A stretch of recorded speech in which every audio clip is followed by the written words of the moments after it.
558 prélèvements sanguins analysés par l'Institut de criminalistique après des contrôles routiers, 7% étaient positifs à ce type de drogue. On peut trouver ces substances chimiques très facilement sur Internet et elles ne sont pas forcément illégales. Sun Kim Courrier et Guillaume Mousson-Loge.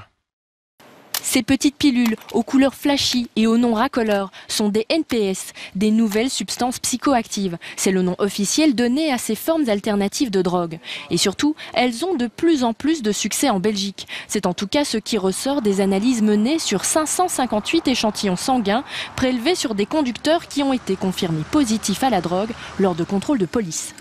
Ces échantillons sanguins ont été analysés ici à l'INCC pour voir si on pouvait retrouver, en plus de ces stupéfiants classiques, d'autres substances comme ces nouvelles drogues de synthèse.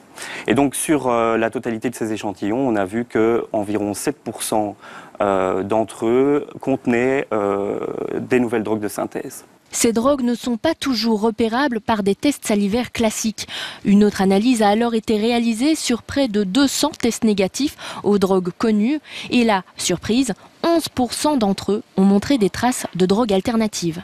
Il est en effet très facile de se procurer ces produits sur Internet. Il en existe pour tous les goûts et avec des effets très variés. On peut s'attendre à des effets qui sont comparables aux stupéfiants classiques, avec même parfois des effets plus intenses et donc qui sont potentiellement dangereux pour les consommateurs. En Belgique, il existe des listes de substances interdites par la loi. Toutes celles qui n'y figurent pas sont donc légales. Le problème est qu'il existe trop de combinaisons pour pouvoir toutes les interdire. Alors un nouvel arrêté royal comblant ces lacunes devrait bientôt être publié. Les producteurs de ces substances, ils ont beaucoup d'imagination et ils créent toujours des petits dérivés des substances de base. Et donc, ce qu'on va faire dans la nouvelle législation, c'est regrouper les substances sur base de leur structure chimique de base, ce qui a comme conséquence que les substances dérivées seront aussi réglementées dès leur première mise sur le marché. Selon un sondage Eurobaromètre de 2014, il serait en Belgique 3% de jeunes âgés entre 15 et 24 ans à avoir essayé cette nouvelle forme de drogue.